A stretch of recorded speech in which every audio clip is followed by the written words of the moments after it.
Standing at my father's graveside, watching his casket lower into the ground, my stepmother Vivian chose that exact moment to announce to all 47 family members that I wasn't his real daughter. But when Dad's lawyer pulled out a sealed envelope and said, "Sterling left something for this exact scenario," I watched the blood drain from her face. The cemetery was quiet except for the mechanical whir of the lowering device and my Aunt Greta's soft crying. The October air bit through my black dress, but I barely felt it. I was numb from 3 days of accepting condolences. Making arrangements and pretending Vivian's barely concealed satisfaction didn't make me want to scream. "Before we let Sterling rest," Vivian said, stepping forward in her designer black suit that probably cost more than most people's mortgage payments, "there's something everyone needs to know about Brooke." My name on her lips sounded like poison. She'd waited until this exact moment, when Dad couldn't defend me, when I was at my most vulnerable, when our entire family was gathered. The calculation of it made my stomach turn. This girl, she pointed at me like I was evidence in a court case, has been living a lie for 32 years. She's not Sterling's biological daughter. The gasps came in waves. Uncle Theodore, Dad's brother, dropped his prayer book into the mud. My cousin Mallory grabbed my arm. Someone behind me whispered, "Oh my God," but I couldn't move, couldn't breathe, couldn't process what was happening at my father's funeral.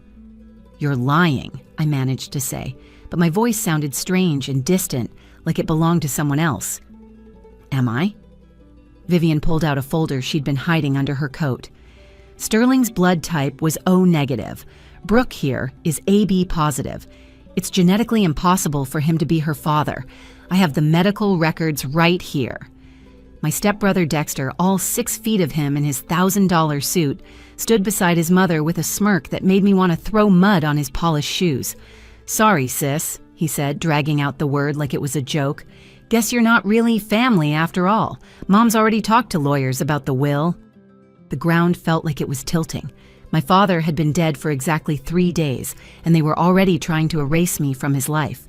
The man who taught me to ride a bike, who walked me down the hallway on my first day of teaching, who called me every Sunday night just to hear about my week, and Vivian was standing here at his grave, telling everyone he wasn't really my father. "How dare you?" my Aunt Greta finally found her voice. "At his funeral, Vivian. Have you no shame?" "I'm just telling the truth," Vivian said, her voice carrying that fake sweetness she'd perfected over 8 years of marriage to my father. "Everyone deserves to know that Sterling's real legacy belongs to his actual blood, to Dexter."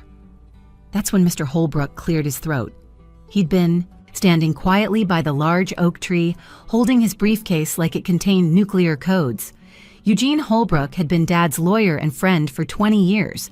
He'd been at my high school graduation, my college graduation, even my first school's parent-teacher night when I was nervous about meeting families. "Mrs. Caldwell," he said, his deep voice cutting through the chaos like a blade, "before you continue this spectacle, perhaps we should discuss what Sterling left in my care." The smug confidence on Vivian's face cracked just slightly. "What are you talking about?" Mr. Holbrook walked forward, every step measured and deliberate. His gray suit was impeccable despite the morning drizzle, his expression carved from stone. Sterling anticipated this might happen. 6 months ago, he came to my office with very specific instructions and a sealed package.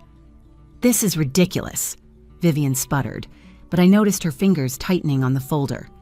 "He said," Mr. Holbrook continued, now standing directly between Vivian and me, and I quote, "If Vivian tries to claim Brooke isn't my daughter at any point after my death, you are to immediately read this letter and play this recording." The cemetery went so quiet I could hear the distant traffic on Maple Street. 47 members of the Caldwell family stood frozen like statues, waiting to see what would happen next. Even the funeral director, standing respectfully by his hearse, leaned forward slightly. Mr. Holbrook reached into his briefcase and pulled out a large manila envelope with Dad's handwriting on it. "To be opened only under circumstances discussed." Below that, in his careful script, "My daughter, Brooke, is my greatest achievement." My eyes burned with tears I refused to let fall. Even in death, even in this moment of attack, Dad was still protecting me, still calling me his daughter. "This is theatrical nonsense," Vivian said, but her voice had lost its edge. "I have medical records." "As do I," Mr. Holbrook said simply. He also pulled out a small digital recorder. Sterling was nothing if not thorough. He left both written documentation and his own recorded testimony. "So tell me, Mrs. Caldwell, would you like me to read the letter first, or shall we hear Sterling's own voice explain the truth about who is and isn't his biological child?" The emphasis he put on those last words made Vivian step back. Dexter's smirk finally disappeared, replaced by confusion. He looked at his mother, then at Mr. Holbrook, then at me. "This is a trick," Vivian said, but her voice was shaking now. "You're bluffing." Mr. Holbrook's expression didn't change. "Sterling knew you'd gathered those medical records, Vivian. He knew about your plans. He knew about quite a lot, actually. That's why he made sure I had everything needed to protect his daughter from what he called posthumous character assassination." I found my voice stronger now, fueled by the knowledge that Dad had seen this coming. "Read the letter, Mr. Holbrook. Let everyone hear what my father had to say." The lawyer broke the seal on the envelope with formal precision. The sound seemed to echo across the headstones. He pulled out several pages covered in Dad's distinctive handwriting, along with what looked like official documents. "Wait," Vivian said, her face now the color of the gray October sky. "We don't need to do this here. We can discuss this privately." "Oh, but you already made it public," Aunt Greta said, her voice sharp enough to cut glass. "You started this show, Vivian. Let's see how it ends." Mr. Holbrook adjusted his reading glasses, cleared his throat once more, and began to read the words my father had written 6 months ago, when he was still alive, still laughing, still calling me every Sunday night, but somehow knowing this moment would come. "To my beloved daughter, Brooke," he began. And I knew, even before hearing another word, that Dad was about to reveal truths that would change everything. My father Sterling wasn't just my dad, he was my anchor. After Mom died when I was 7, he raised me alone for 15 years before Vivian swept into our lives like a tornado in designer heels. I remember the day he taught me to ride a bike in our driveway, his strong hand steadying me while he ran alongside, his work boots hitting the pavement in rhythm with my pedaling. "Brooke, sweetheart, I've got you. I'll never let you fall," he'd said. And even when he finally let go, I knew he was still there, ready to catch me if I needed him. Dad owned 3 successful hardware stores across town, Caldwell and Family Hardware, each one a testament to his belief that good tools and good advice could fix almost anything. Every Saturday morning until I left for college, we'd visit each location together. It was our ritual, as sacred as Sunday church. He'd introduce me to every employee, every regular customer, always the same way. "This is my daughter, Brooke. She's going to be a teacher someday." The pride in his voice made me stand taller, made me believe I could become anything I wanted. The store smelled like sawdust and metal, like possibility and hard work. Dad would let me help with inventory, teaching me to count washers and sort screws, while telling me stories about Grandpa Caldwell, who'd started the first store with nothing but a $1,000 loan and determination. "This will all be yours someday, Brookie," he'd say, using my childhood nickname. "Not just the stores, but the legacy, the reputation, the trust people have in our name." Mom had been gone for 15 years when Vivian appeared. I was 22, fresh out of college, starting my first teaching job at Riverside Elementary. Dad met her at a Chamber of Commerce dinner. She was new in town, she said, starting over after a difficult divorce. She had a young son named Dexter, just starting high school, and she was looking for stability, for a good man who could be a father figure. Dad fell hard. After years of casual dates that never went anywhere, of well-meaning setups from friends that always ended with him saying, "She's lovely, but she's not Angela," suddenly he was bringing Vivian to Sunday dinners, taking her to the stores, introducing her to our life. She was beautiful in that polished way that made other women feel underdressed. Blonde hair that was never out of place, nails that were always perfectly manicured, clothes that whispered money even when she claimed to be struggling. She laughed at Dad's hardware store jokes, praised his business sense, and told him constantly how lucky she felt to have found him. "I want you to like her, Brooke," Dad had said one evening, just the two of us on the back porch. "I know nobody can replace your mother. I'm not trying to do that. But Vivian makes me happy, and Dexter needs stability. That boy's had a rough time with his father abandoning them. So I tried. I really tried. I welcomed Vivian, helped Dexter with his homework, included them in our traditions. But something was off from the beginning. The way Vivian's smile never quite reached her eyes when she looked at me. How she'd rearranged the living room photos so pictures of Mom were less visible. The way she'd mentioned the store's value during casual conversations, always followed by a laugh and, not that it matters, of course.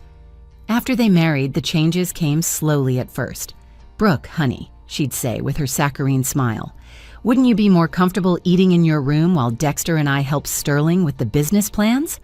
Or, "Oh, did Sterling not mention? We're changing the Saturday store visits. Dexter needs that time with his new father." Each exclusion was small, reasonable on its own, but together they pushed me further from the center of my father's life. Dexter was worse. At 15, he was already taller than me, with his mother's sharp features and calculating eyes. He'd make comments about being Dad's only son, about carrying on the Caldwell name, about how the stores needed a man's touch to stay competitive. Dad never heard these comments. Dexter was too smart for that. Around Dad, he was the perfect stepson, eager to learn, respectful, grateful. But Dad wasn't fooled, not entirely. He made sure our Saturday tradition continued, just earlier in the morning.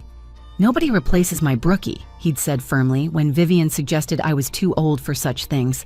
He kept my pictures prominent in his office, kept my childhood room exactly as I'd left it, kept calling me every Sunday night without fail. 3 weeks before his death, Dad called me over for Sunday dinner, just the two of us. Vivian was at her sister's in Nevada, taking Dexter to look at colleges. Dad made his famous pot roast, the one Mom taught him to make when they first married. We ate in comfortable silence for a while before he spoke. "Brooke, there are things I need to tell you," he said, gripping my hand across the table. His fingers were still strong, still stained with oil from the stores, despite Vivian's complaints about his hands. "But not yet. The time isn't right. Just remember, no matter what anyone says after I'm gone, you're my daughter. Blood doesn't make family, love does. And I've loved you since the moment your mother told me she was pregnant." "Dad, you're scaring me. Are you sick?" "No, sweetheart, just getting my affairs in order. A man my age needs to be prepared." He squeezed my hand tighter. "I've made sure you're protected. Mr. Holbrook has everything. Trust him if anything happens. And remember, you're a Caldwell, my daughter, my true heir. Nothing and no one can change that." 4 days later, the massive heart attack took him. Quick, the doctors said. Merciful. He was at his original store, the one Grandpa started, checking inventory early in the morning.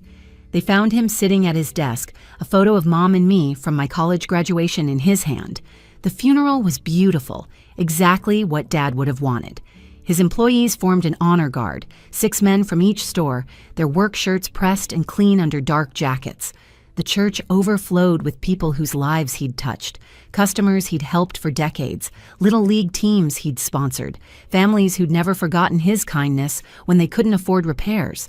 His favorite hymns played softly, Amazing Grace and I'll Fly Away, the ones he'd hummed while organizing bolts and checking inventory. I gave the eulogy, my teacher's voice somehow carrying through the massive church despite my breaking heart. I told them about Saturday mornings at the stores, about Dad teaching me that business wasn't about money but about trust, about how he'd once stayed open until midnight on Christmas Eve because Mrs. Patterson needed a specific wrench to fix her grandson's bike. My voice broke only once when I mentioned how he'd called every employee by name, knew their spouses, their children, their struggles. Sterling Caldwell believed tools could fix things, I'd said, gripping the podium, but his greatest tool was love. He fixed broken hearts with patience, broken spirits with kindness, and broken families with acceptance. He was my father, my hero, my best friend. Vivian sat in the front row wearing a black Chanel suit that probably cost more than most people spent on their entire funeral wardrobe. Dexter beside her kept checking his phone, barely concealing his boredom. They'd wanted to speak too, but somehow never got around to preparing anything. "Too grief-stricken," Vivian had told the minister, though I'd heard her on the phone that morning discussing property assessments with someone. The graveside service was smaller. Family mostly, plus Dad's closest friends and longest employees. The cemetery sat on a hill overlooking the town, where you could see all 3 stores if you knew where to look. October had turned the trees brilliant orange and gold. Dad's favorite season. God's way of showing off, he used to say. As the pastor finished his final prayer, as we all whispered, "Amen," as the funeral director stepped forward to hand out roses for the casket, Vivian stood up. Not to take a rose, not to say goodbye, but to make an announcement. "Before we leave Sterling to rest," she said, her voice cutting through the reverent silence like a chainsaw through pine, "there's something everyone needs to know, something Sterling kept hidden because of misguided loyalty. Brooke has been living a lie her entire life." My Aunt Greta gasped so sharply I thought she might faint. Uncle Theodore, Dad's younger brother, dropped his prayer book into the mud. The pastor looked bewildered, unsure whether to intervene. Vivian continued, now looking directly at me with eyes cold as January ice.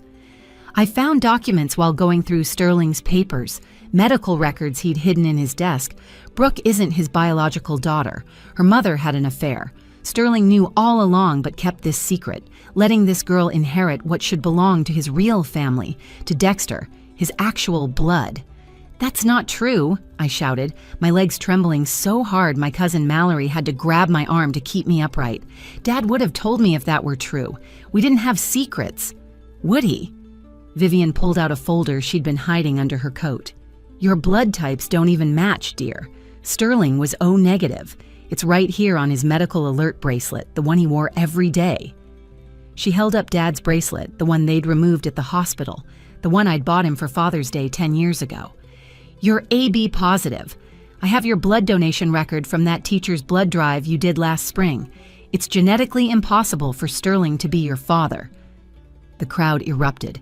Whispers turned to discussions, turned to arguments. Is that true? The blood types don't lie. Poor Brooke. How could Sterling keep such a secret? Dexter stood beside his mother, his smirk so satisfied I wanted to scream. "Sorry, sis," he said loud enough for everyone to hear, dragging out the word like it physically hurt him to say it. "Guess you're not family after all. Mom's already talked to lawyers about contesting the will. The stores should go to actual blood family, to me." "You've been planning this," I said, my voice stronger now, fueled by rage. "Dad's been dead 3 days and you're trying to steal his legacy?" "Steal?" Vivian's laugh was sharp and bitter. "We're trying to preserve it for his real family. Sterling was too soft-hearted to do what needed to be done while he was alive, but I won't let his misguided sympathy give away what belongs to Dexter." My Uncle Theodore found his voice. "Vivian, this is obscene. The man isn't even in the ground yet."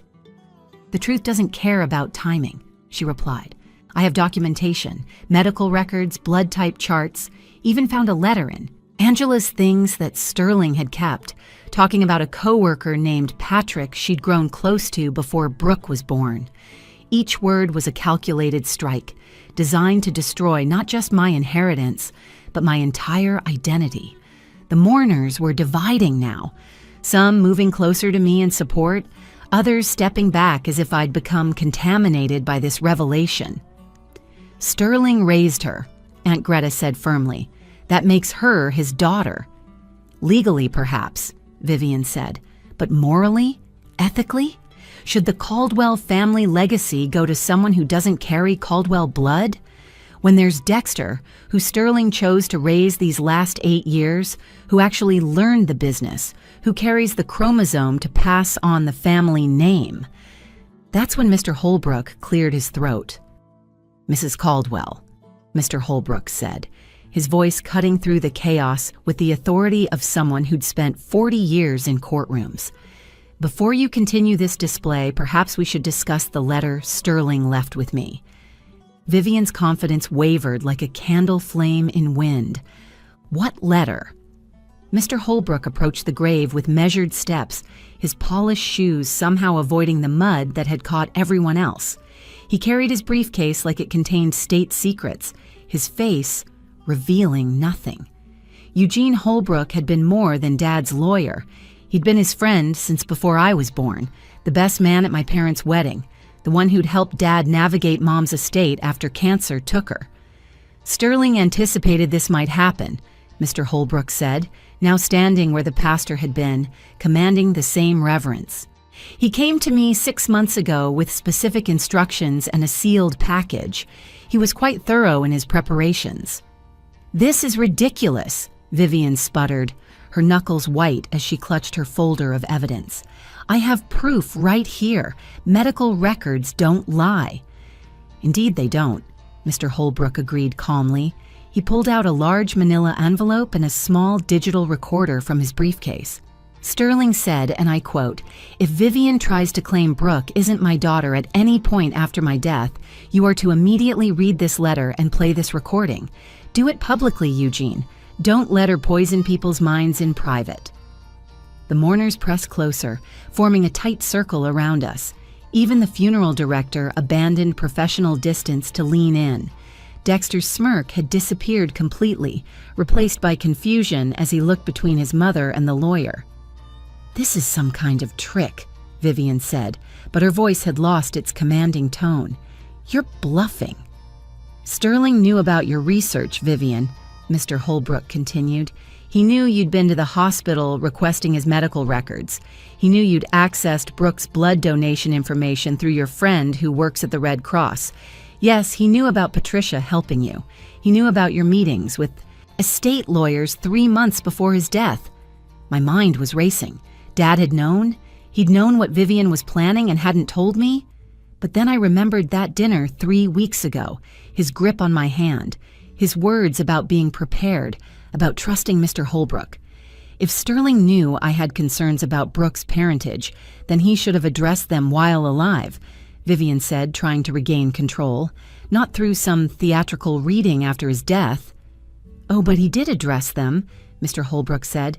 "He addressed them quite thoroughly. He spent considerable time and resources investigating not just Brooke's parentage, but everyone's in this family. The results were illuminating."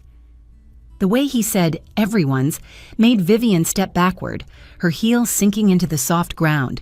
Dexter moved away from his mother slightly, uncertainty crossing his features for the first time. "Shall I read the letter first, or would you prefer to hear the recording?" Mr. Holbrook asked, holding up both items. "Sterling was specific that I should give you the choice, Vivian. He said you always like to feel in control." "I don't have to listen to this," Vivian said, starting to turn away. "No, you don't," Mr. Holbrook agreed, "but everyone else does. And if you leave now, you won't hear Sterling's evidence about Dexter's parentage. You won't hear about the DNA test he had done. You won't hear about Rex." Vivian froze. The name Rex had turned her to stone. "Who's Rex?" Dexter asked, his voice cracking slightly. I found my voice then, stronger than I'd expected. "Read the letter, Mr. Holbrook. Let everyone hear what my father had to say." My Aunt Greta moved to stand beside me, her hand finding mine. Uncle Theodore flanked my other side. The Caldwell family was literally closing ranks around me, and that simple gesture made my eyes burn with unshed tears. Mr. Holbrook broke the seal on the envelope with formal precision. Inside were several pages of Dad's distinctive handwriting, the same careful script that had written, "Great job," on my report cards, "Love you, Brookie" on birthday cards, "So proud" on the photo from my college graduation. "Before I begin," Mr. Holbrook said, "I should note that Sterling had all of these documents notarized and witnessed. He also had copies sent to 3 separate law firms to be released to the media if anyone contests what I'm about to read." Vivian's face had gone from pale to gray. "You can't threaten me." "I'm not threatening anyone," Mr. Holbrook replied mildly. "I'm simply following Sterling's very detailed instructions. He wanted to make sure the truth came out, all of it, if anyone tried to hurt his daughter after he was gone." He adjusted his reading glasses and cleared his throat. The cemetery was so quiet I could hear the flag on Dad's casket fluttering in the breeze. "To my beloved daughter Brooke, and to all present," Mr. Holbrook began reading, and Dad's words seemed to fill the air, like his presence had filled every room, warm and strong and absolutely certain. "If you're hearing this, then Vivian has done exactly what I feared. She's tried to use partial truths to destroy my daughter's life. So let me share the complete truth, documented and verified, about the parentage of everyone involved in this sad drama. Dexter had gone very still. Vivian looked like she might run, but she was surrounded by mourners, trapped by the very audience she'd wanted for her revelation. Yes, I knew about the blood types. Mr. Holbrook continued reading. I've known since Brooke was 8 years old, when she needed emergency surgery after falling from her bike. My mind flashed back to that accident, the emergency room, Dad's terrified face as they wheeled me into surgery, how he'd prayed harder than I'd ever seen him pray. Mr. Holbrook continued reading Dad's letter, his voice steady and clear. What Vivian doesn't know is that I had a vasectomy 3 years before I met her, following my late wife Angela's difficult pregnancy with Brooke. The pregnancy nearly killed Angela, and we decided one child was blessing enough. The vasectomy was reversed when Vivian and I decided to try for children, unsuccessfully as it turned out. However, Dexter was already 5 when I met Vivian. I have DNA proof that Dexter is not my biological son, but I raised him as my own because that's what fathers do. Vivian's face had gone from white to green.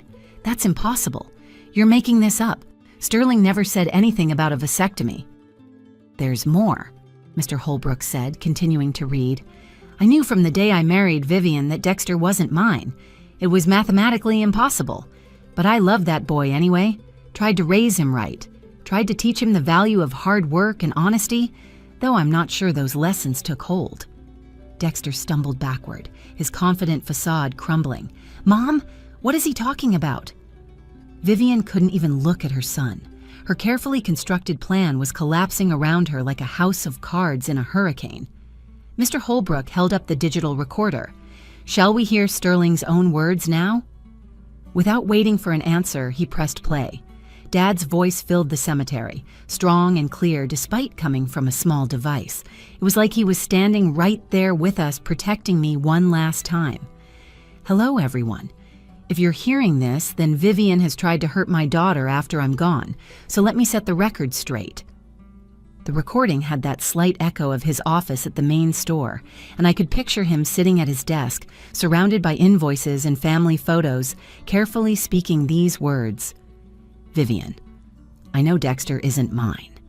I've known since the day you accidentally left your diary open on our bed, writing about Dexter's real father, your personal trainer, Rex, who you were still seeing the first year of our marriage. Yes, I know about the Tuesday afternoon yoga, sessions that were nothing of the sort. I know about the money you sent him monthly, calling it fitness training on our credit card statements. Gasps rippled through the crowd. Dexter's face had gone pale as his mother's designer dress. Mom? Dexter's voice cracked like he was 14 again. Is this true? Dad's recording continued. I have the DNA test right here, conducted 2 years ago when Dexter needed blood work for his college sports physical. The lab was very discreet, very professional. 0% probability of paternity. But I love that boy anyway because love isn't about DNA. I tried to be the father he never had, though Vivian made sure to poison that well every chance she got. Turn it off, Vivian whispered, but her voice had no power left. Now, about Brooke being AB positive while I'm O negative. Yes, that's true. But what you don't know, Vivian, is that Brooke's mother, Angela, was adopted. Her biological father wasn't the man who raised her. When Angela was dying, she told me everything. She'd been adopted as an infant by the Mitchells, who loved her completely and were the only parents she ever knew or wanted. But during her cancer treatment, she needed family medical history. She found her biological father, a professor named David Brennan, who had AB positive blood. My legs nearly gave out. Mom had been adopted? The grandparents I'd loved, who died when I was young, weren't her biological parents. But they were her real parents, the ones who'd raised her, loved her, just like Dad was my real father, regardless of blood. Angela made me promise never to complicate Brooke's life with this information, Dad's voice continued. She said the Mitchells were her parents in every way that mattered, and she wanted Brooke to honor their memory, not get confused with biological relatives who were strangers. But since you're forcing this issue, Vivian, here's the complete truth. Brooke is absolutely my biological daughter. We had a DNA test done when she was 8 during that emergency surgery. I needed to know for medical reasons. 99.98% probability of paternity. Mr. Holbrook pulled out another document, holding it up for everyone to see. Here's the certified DNA test, dated 24 years ago, with Sterling's signature and the hospital's seal. I have the original. Copies have been filed with the court. Dad's voice returned. I'm also leaving a second letter for Brooke alone, explaining why I never told her about her mother's adoption. But Vivian, if you're forcing this issue, know that I've instructed Mr. Holbrook to ensure the will stands as written. Brooke inherits the stores and the main house. You receive the beach condo and your settlement as specified in our prenuptial agreement. Yes, I know you thought you destroyed your copy, but lawyers keep excellent records. Dexter gets his college fund, which I maintained despite knowing the truth, because he's innocent in your deceptions. One more thing. Vivian, the recording you thought you deleted from our home security system, the one where you told Rex on the phone that you'd make sure the biological daughter gets nothing after the old fool dies, I have copies. 3 copies, actually. One with Mr. Holbrook, one in my safety deposit box, and one with the district attorney's office in case anything suspicious happened to me. The silence that followed was absolute. Even the birds had stopped singing. 47 members of the Caldwell family stood frozen, processing what they'd just heard. The funeral director looked like he'd witnessed a murder rather than a burial. I also want everyone to know, Dad's voice concluded, softer now, that I forgive Vivian. I forgive her for the affairs, the lies, the schemes. I stayed married to her because I'd made vows and because I hoped she'd change, hoped she'd learn what real love looked like. But mostly, I stayed for Dexter, who needed a father, even if his mother made sure he never respected me. Brooke, sweetheart, if you're listening to this, know that you were the light of my life from the moment you were born. You are my daughter, my legacy, my greatest achievement. Not the stores, not the business, you. I love you, Brookie. Take care of the family name. It's yours by birth, by love, and by right. The recording ended with a soft click that seemed to echo across the cemetery like thunder.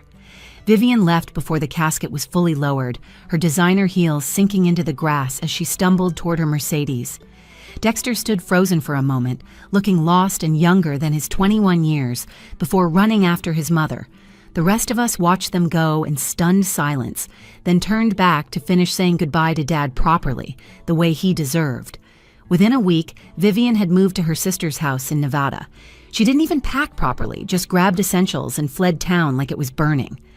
The movers came later for her things. I watched from the living room window as they loaded her expensive furniture, her designer clothes, her collection of jewelry that Dad had bought her over the years. Each piece had been given with love, received with calculation. Dexter stayed, though. He called me the night after the funeral, his voice broken and small. "Brooke," he said, and I could hear him crying, really crying, not the fake tears he'd produce when trying to manipulate Dad. I didn't know about any of it. About Rex, about the DNA, about what Mom was planning. I swear I didn't know. I know, I said, because somehow I did. Dexter had been cruel, yes, but he'd been shaped by his mother's poison, fed lies with his breakfast cereal. He was my dad too, wasn't he? Dexter continued, his voice cracking. Even though he knew I wasn't his, even though Mom was awful to him, he still came to my games. He still taught me about the business. He still called me son. Yes, I said, remembering all the times Dad had tried to include Dexter, to teach him, to love him despite the boy's resistance. He was your dad. He chose to be your dad every single day. That's what made him amazing. I'm sorry, Dexter whispered, for everything, for how I acted, for what I said at the funeral, for all of it. I'm so sorry. That conversation changed everything. Dexter moved back from his mother's influence and asked if he could help at the stores. Not to take over, not to claim inheritance, just to work, to learn, to honor the man who'd been more of a father to him than anyone else ever had. I gave him a job at the original store, starting at the bottom, just like Dad had made me do when I was 16. Dexter worked hard, harder than I'd ever seen him work at anything. The employees were suspicious at first, remembering his attitude when he'd visited with Vivian, but he won them over with genuine effort and humility. 6 months later, we were having dinner at the house. My house now, though I still couldn't think of it that way. Dexter had become a regular dinner guest, then gradually a friend, then somehow, impossibly, an actual brother. "I found something," he said, pulling out an envelope. "Mom left it behind when she ran. It's from Sterling, dated 2 years ago." The letter was addressed to Dexter in Dad's handwriting. Inside, it said, "Dexter, I don't know if you'll ever read this, but I need you to know that biology doesn't define us. I'm not your biological father, but I chose to be your dad. It wasn't always easy. You resisted me at every turn, poisoned by your mother's bitterness. But I saw glimpses of who you could be. During that science project we worked on together, when you helped Mrs. Patterson load lumber even though your friends were waiting, when you thought no one was looking and you were kind to the new stock boy. Those moments gave me hope. You're not responsible for your mother's choices or for who your biological father was. You're responsible for who you choose to become. I hope someday you'll understand that love isn't about blood. It's about showing up, staying when it's hard, choosing family every single day. I chose you, Dexter. Despite everything, I chose you. I hope someday you'll choose us back." "Sterling," Dexter cried, reading it. So did I. We sat at Dad's kitchen table, 2 kids who'd lost the only father either of us had ever really known, and finally became the siblings he'd always hoped we'd be. The stores are thriving now. I kept all Dad's employees, and they've embraced both Dexter and me as Sterling's kids. No qualifiers, no real or step, just his kids. Dexter manages the original store now, the one Grandpa Caldwell started, and he's good at it. He has Dad's patience with customers, his memory for names and faces. I still teach 3rd grade at Riverside Elementary. Dad was right. I was meant to be a teacher. But I go to the stores every Saturday morning, just like we used to. Sometimes Dexter joins me. We walk through each location, checking on things, talking to employees and customers, keeping Dad's legacy alive. I found Dad's second letter to me, tucked in my old childhood jewelry box, placed there by Mr. Holbrook the day after the funeral. It was pure Dad, loving, protective, honest. "My dearest Brooke, if you're reading this, Vivian has forced truths into the light that I'd hoped to spare you from. Your mother's adoption doesn't change who your grandparents were, the ones who loved her, who loved you." The Mitchells raised Angela with such love that she never felt the need to find her biological parents until cancer forced her to seek medical history. That's the power of chosen family. What matters most is this: from the moment I first held you, you were mine.